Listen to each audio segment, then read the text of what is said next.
Hello, everyone, and welcome to another edition of Sustaining Sustainability. I'm your host, CB Bhattacharya, Professor and Director of the Center for Sustainable Business at the University of Pittsburgh. This week, I'm delighted to say that I'm joined from Pittsburgh by Ron Keating, President and CEO of Evoqua Water Technologies, a leading provider of mission-critical water treatment solutions to support customers' full water lifecycle needs. Ron has served as the president and CEO of Evoqua since 2014. And before that, he served as chairman, president, and CEO of Contech Engineered Solutions, an infrastructure site solutions provider, and as president of the Metalworking Solutions and Services Group of Kennametal Incorporated, a supplier of tooling and industrial metals. Ron, welcome to the show. Thank you, CB. It's a pleasure to be here. So, Ron, before we dive into the big questions, could you begin by telling us about the why behind your own professional journey to become the CEO of Evoqua Water Technologies? How would you define your personal purpose? Yeah, thank you, CB. It's a pleasure to be here, first of all, and I would define my personal journey as one that I've always had a desire to make an impact. And starting in college, coming out of college as an industrial distribution major at Texas A&M, and going to work for Ingersoll Rand, I always wanted to be on the front lines of what a customer needed, what the impact needed to be, and that's progressed me and helped propel me through my career.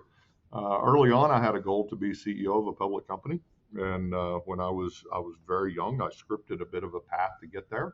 And I've always believed in setting bold goals and lining out the milestones that are going to help you make that impact to be able to get there. And I fell in love with water and the water business as a whole, probably early in my career, dealing with contractors that were dealing with the infrastructure.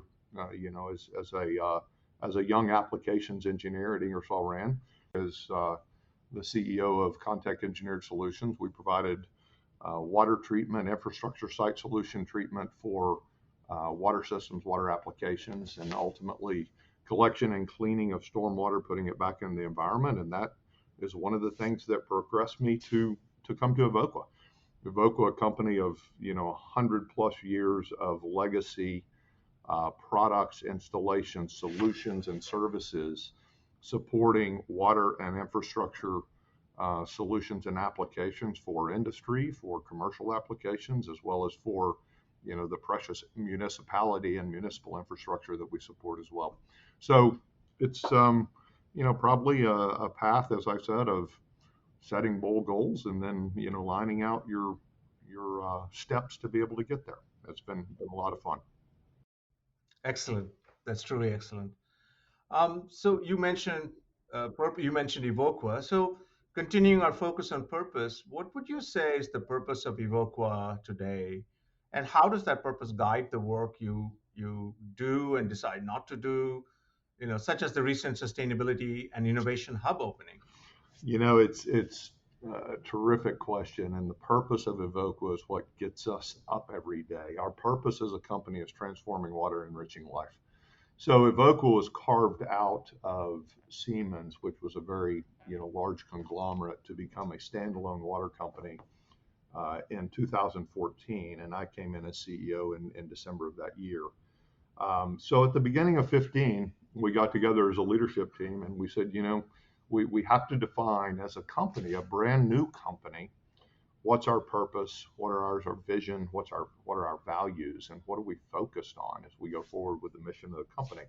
So we defined the purpose as transforming water, enriching life. We defined our vision, called 10 years from now, today what you want to be 10 years from now, and that's the world's first choice in water solutions.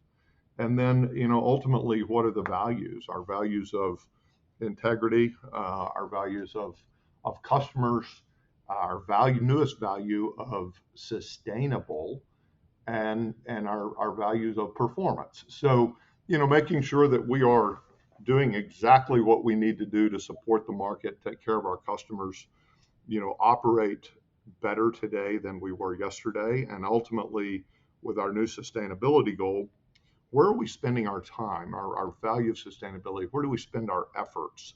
and what has transformed with the company. I would say that from the very beginning, we have evolved from just supporting our customers with their needs and their applications into making sure that we are doing it in a very sustainable way, supporting the environment, supporting the social and the government's applications and aspects into what we want to deliver long term and what we enable our customers to do. So not only managing our own footprint, but looking at our handprint and how we are having an impact on the market as a whole. Very nice to hear that. Yeah. So, continuing on, you might be aware of this. One of the new work streams of the Center for Sustainable Business that I direct is Decarbonize Middle America, with a goal to increase the number of companies in the region with 2030 targets aligned to the Paris Accords 1.5 Celsius ambitions. And a big focus of this is transitioning the region's energy systems to clean energy. But experts know that water plays a huge role in the energy industry. So, what sort of role do you think water management will play in the movement towards decarbonization in Appalachia and beyond? I think it'll have a major impact. I mean, as a company, we recently committed to reaching net zero in our greenhouse gas emissions by 2050. We've also, committed to set science-based targets on our pathway to get to net zero.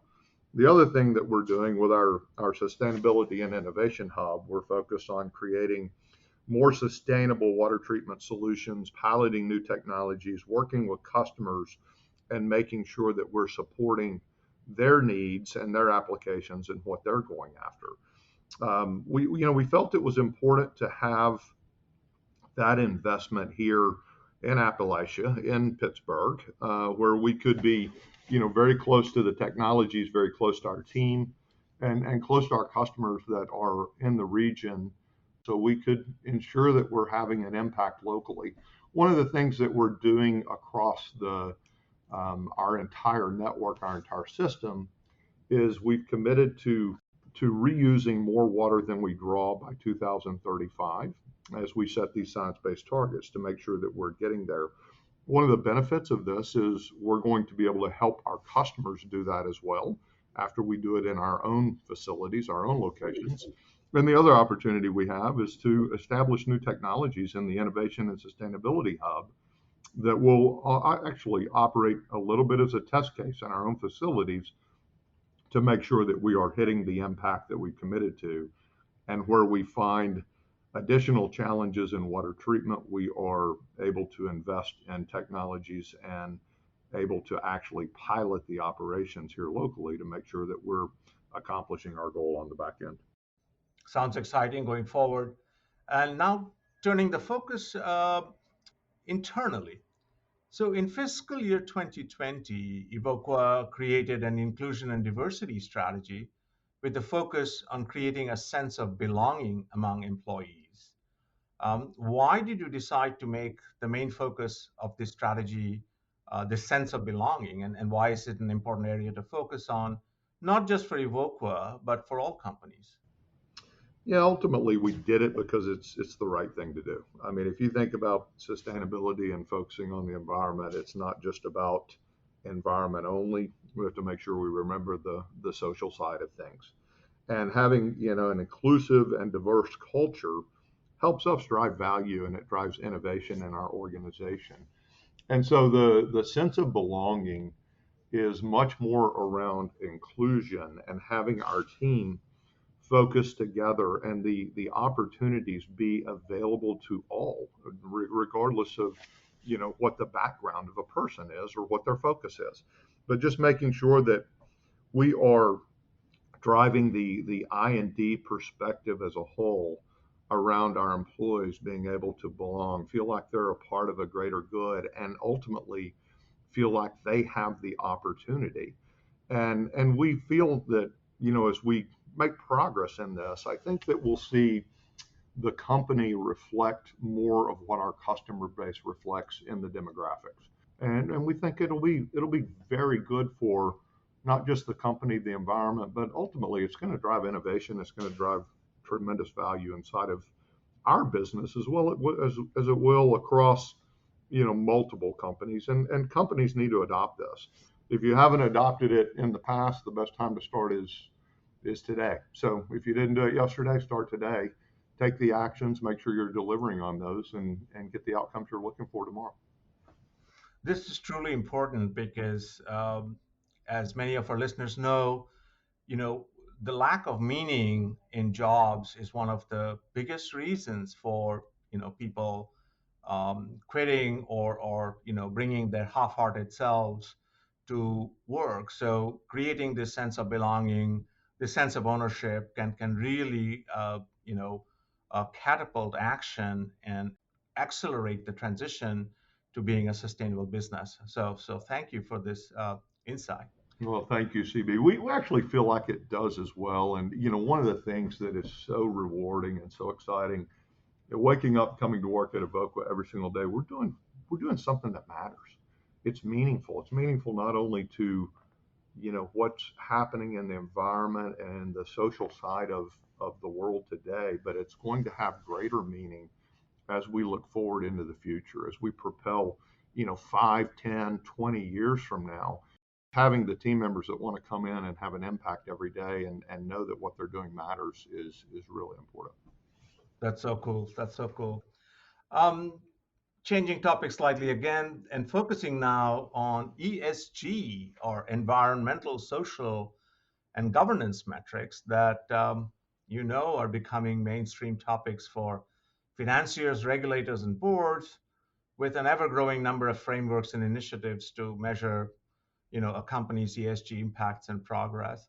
So now, as a CEO, I mean, at a high level, what risk and opportunity metrics should companies be thinking about when it comes to their use of water and their impacts on water? Well, ultimately, water impacts all companies and all processes. You'd be hard pressed to find any industry that is not dependent on water for either the service they're providing, the product they're creating, or ultimately, the end outcome of what they're delivering. So, you've got to make sure that you're taking care of the most precious resource that we have. For us specifically, we used a tool that enabled us to review all the water risk in our own facilities over the next 10 to 20 years. What it allows us to do is prioritize the facilities that we want to make sure that we are managing, as highly as we can around water stress, water flooding, droughts, coastal issues, other forms. And we look at water withdrawal. I think other companies need to do that. They need to pay attention to the risk and the opportunities. We're helping our customers solve their problems, but we're starting with our own footprint first. hmm And how do you think climate change will actually exacerbate the water situation and how we should be thinking about water?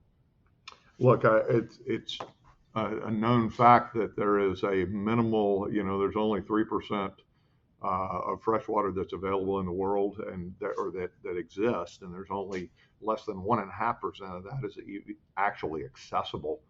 Over the next, 30 by 2050, an enormous portion of the population is living in is going to live in water stressed and water starved regions, and I think we're dealing with that today already. So, a lot of what we have to do is make sure we're taking care of this very precious asset and precious resource. And it's good that we're actually seeing investment come from the federal government around this now. I think what people don't understand is the amount of greenhouse gas emissions that are created by the transmission, the pumping of water, the treatment of water from municipalities. And yet we probably lose somewhere close to 1.7 trillion gallons of treated water every year due to breaks in the infrastructure.